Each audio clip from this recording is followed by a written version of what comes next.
Mahirap nga bang turuan ngayon ang kabataan? Attorney G, bakit mas mahirap turuan ngayon ang kabataan?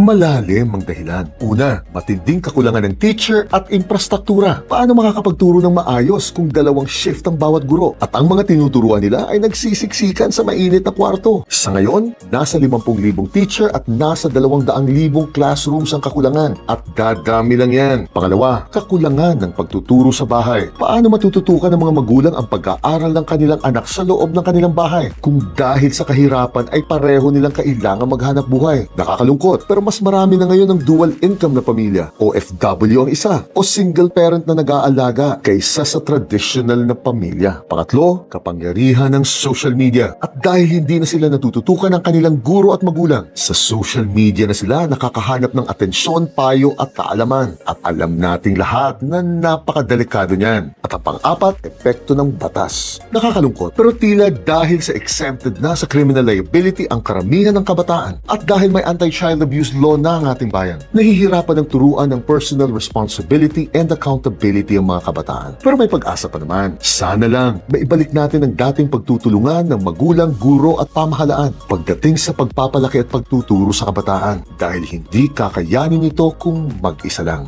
Gnet.